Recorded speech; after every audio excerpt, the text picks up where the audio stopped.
क्या बात करता है मेरी बॉलिंग का फॉर्म आज तक कभी बॉलिंग करा के गुस्सा दे रहा किसी को आपका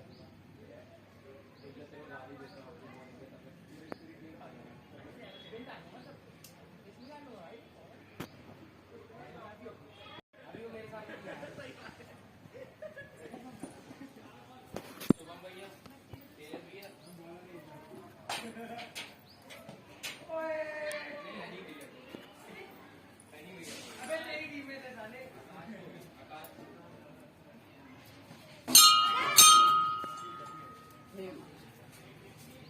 भैया ये चोरा की है पत्थरों की वजह से कांड हो रहे हैं ये कबूल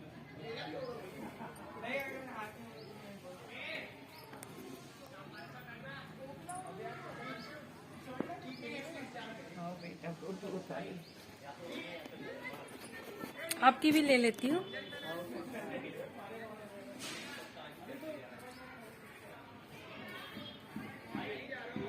सफाई करने आएगी। हाँ कोई भी कर लेता जो आ जाता है ना पहले अपने समय से यही है और तो क्या है और क्या है? और जिंदगी में तो कुछ भी नहीं है। तो बस हाँ हाँ हाँ हाँ तो लगा ही है। वही है ना। एक समय हमारा बैठा कि अब हमारे बच्चों के लिए लगे हाँ हाँ हाँ हाँ अब समय जब गुजर गया अब समझ में आया है कि यही है जो है। हाँ यही है जो यही है है, हाँ। बाकी सब तो व्यर्थ है। व्यर्थ है तुमने जितना भी जोड़ के अगला बगला सब बनाया ना किसके हाँ, लिए हाँ। किसके लिए अरे क्या है कुछ नहीं जाना है।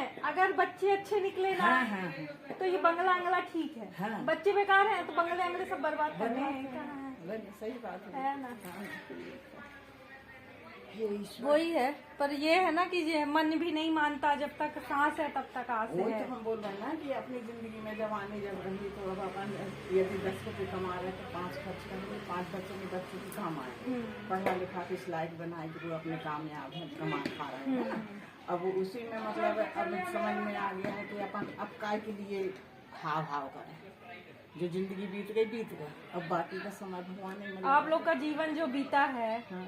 वही तो बोल देना आप लोग के साथ बैठने से ज्ञान मिलता है न टीवी में मिलता ना मोबाइल में मिलता है ना जो अपने सियानों के साथ बैठने में जो मिलता है। सही बात आदमी ना अकेले रहने को मरता जरूर है। हाँ आज की दुनिया ऐसी है बेटा शादी हो के आई और अपने हस्बैंड में दो और अपने रहो लेकिन तुम नहीं मिलती शांति नहीं कितने दिन की 2 साल 3 साल खुमारी उतर गई अपने आप डल हो गए 1-2 बच्चे तुम्हारे हो गए तुम्हें भी मतलब अब समझ में आ गया है कि क्या चीज है तो ये बुजुर्गों की सेवा करो उनका टाइम से मतलब ध्यान रखो उनको सुबह क्या चाहिए है लंच में क्या चाहिए है शाम को क्या चाहिए खाना उनका समय का वो रखो, ये नहीं कि हम कर रहे हैं क्या बेटा क्या हो गया है, अभी थोड़ी देर बात करते हैं। अब जब तक उसकी तमन्ना मर गई है, मतलब जब हमारी इच्छा जो थी तो हमने बोला कि ये चाहिए, थोड़ी देर बाद देंगे मम्मी, तो जितनी ख्वाहिश थी वो तो खत्म। सही बात। तुमने मन भी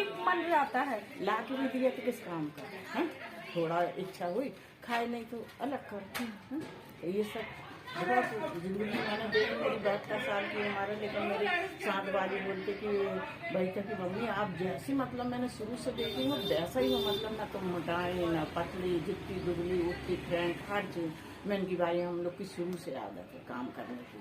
हमारे घर में मतलब गाया सब नहीं, लेकिन गाया का तो हम लोग नहीं करते थे, पढ़ाई करते थे। और माँ, हम लोग 3 बहन थे, तो अभी एक की शादी होते गई, माँ को कुछ करने को नहीं मिला, अपने करते रहे, अपना घर परिवार संभाले, ससुराल पक्ष को भी देखे, अपने खुद की जिंदगी में अपन जो देखा है ना, अब अपने बेटे बहू आ गए हैं, अब वो अपनी संतान को देखें।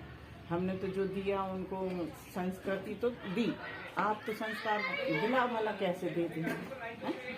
बस वही किताबी ज्ञान भर है। अरे वो नहीं है, वो जो ज्ञान आप लोग के पास है ना, वो ज्ञान हम लोग के पास इस जन्म नहीं आ सकता है। वो तो साथ में ना, वो मैं बता रही हूँ। हाँ बेटा, वो हम अपनी उम्र वालों के साथ रहेंगे ना, सिर्फ तोड़ फोड़ के अलावा कुछ नहीं सीखेंगे। आप लोग के साथ रहेंगे ना, तो वो संस्कार हम लेंगे जो अपनी ना 10 पीढ़ी को देके जाएंगे। ये फर्क तो खैर है। लेकिन आज की दुनिया समझती कहाँ है? आज के बच्चे तो बस वही है, अफलातून जीन्स पहन ले, शर्ट पहन ले, बोल भी नहीं सके कि ये पहना क्यों। जो वो कल्चर पंजाबियों का था, सलवार कुर्ता मुसलमानों का था, लेकिन आज की कल्चर पूरी हिंदुस्तान में अपना रहे हैं ना। जो मर्यादा अपनी ये पोशाक में है, बाकी की कोई में नहीं है। जितनी शोभायमान स्त्री साड़ी में देखती है, उतने में कहीं नहीं दिखती। आज भगवान है, भगवान की लोकेशन शुरू से कैसी रही वही चल रही है, उनमें क्यों नहीं बदलाव? उनको क्यों नहीं जीन्स पैंट शर्ट टोपी दुनिया भर का पहना? तुमको जूता मारेंगे जब यदि तुम उनको ऐसे नक्शे पे उतारोगे। सही बात है। वो जब आदमी ना पहनावे से एक छवि बनती है छवि। हाँ, एक हम लोग के वहाँ पर क्या है, हम लोग सीधे पल्ला लेते हैं। और मतलब अभी तो क्या हम घर में हैं, और अब ऐसे तो वो ज्यादा वो नहीं। बाकी के सब हम लोग मतलब सीधे पल्ला से लेते हैं। कहाँ से हैं आप लोग? हम लोग यहीं के हैं बेटा, जबलपुर। हाँ, जबलपुर के लोकल ही हैं। हाँ, हमारा घर है भेड़ा। तो जबलपुर तो संस्कार धानी के नाम से ही है ना, प्रसिद्ध संस्कार तो इधर जो है ना वो पूरे दुनिया में घूम लो नहीं है। तो हमारा ससुराल यहीं है, एक हमारी यहाँ हमारिया के आगे के परिया है। और बाकी का तो सब मतलब है। अब मिस्टर ने यहाँ घर बनाए माने गाँव में, यहीं मेरी बेटी भी है। अच्छा। 3 बेटे थे, एक बेटे एक्सपायर हो गया। उसके डैडी के जब एक्सपायर हुए तो वो बहुत उनके करीब था, 2 साल बाद वो भी खत्म हुआ, मिलिट्री में था वो। कैसे? वो ये सदर TTR में ना हेड कोच था। नहीं तो मतलब कैसे भैया वो एक्सपायर कैसे? अरे अब क्या बताएं बेटा, घर घर की कहानी है। मेरा लड़का इतना सीधा साधा, इतना सुपर था, लेकिन वो ड्रंक में किस उसमें आ गया, समझ नहीं पाए हम लोग। अब वो हमेशा बोली भैया तू ऐसा सन्ना बन क्यों रहता है बेटा, ड्यूटी से आता है। कुछ नहीं मम्मी, कुछ नहीं मम्मी। बाद में बड़ा वालों कहे मम्मी ये कुछ नशा से करता है, करता करे तो वो नहीं मिलती थी कहाँ। तो फिर मतलब वो हो गए, स्वास्थ्य खराब था, ब्रेन का भी ऑपरेशन कराया। डॉक्टर ने बोला अल्कोहल नहीं लेना, लेकिन फिर भी नहीं मानते बच्चे। 2 बच्चे छोड़ के खत्म हुआ। बड़ा वाला 2nd ईयर तक पढ़ा है, छोटा वाला 12वीं की परीक्षा दिया है। मिसेज को नौकरी मिल गई है, तो वो कर रही है। अच्छा, तो क्या करती है वो मतलब अब वो तो पोस्ट देंगे नहीं, है ना? पढ़ी लिखी है? हाँ, पढ़ी लिखी, ज्यादा नहीं पढ़ी है, 12वीं पास है। तो वो फिर हॉस्पिटल में होंगी? नहीं, हॉस्पिटल में नहीं है अभी, वो माली गार्डन का काम रहता है। अच्छा, कोई फूल ना तो उसमें है। चलो ठीक है। इज्जत का काम है। हाँ, इज्जत का काम। उन्होंने बोला कि अब मतलब तुम्हारे ये 12वीं का सर्टिफिकेट लगा दो, तुमको या तो फिर कैंटीन में रखेंगे, या तो फिर मतलब कोई पर्ची अर्ची नहीं काटते कैंटीन में, कुबेर कैंटीन में, तो कहीं लगेगी उसमें। तो हमने बोले ठीक है बेटा, अब तुम्हारा नसीब है, हम क्या कर सकते हैं। नसीब से बढ़कर तो कुछ नहीं। हमारा नसीब था 65 में मतलब वो चले गए हैं, 2011 में रिटायर हुए, 2016 में एक्सीडेंट में चले गए। उनका नसीब लिखा ही रहा होगा, ऐसा नहीं है ना। ठीक है। तो आपके बेटा कहाँ से आया? मैं तो यहाँ की हूँ, इधर ही है। अच्छा। मैं दर्शन करने आ गई थी। हाँ हाँ मैंने कहा माँ के वो भी कर लेते हैं। हाँ।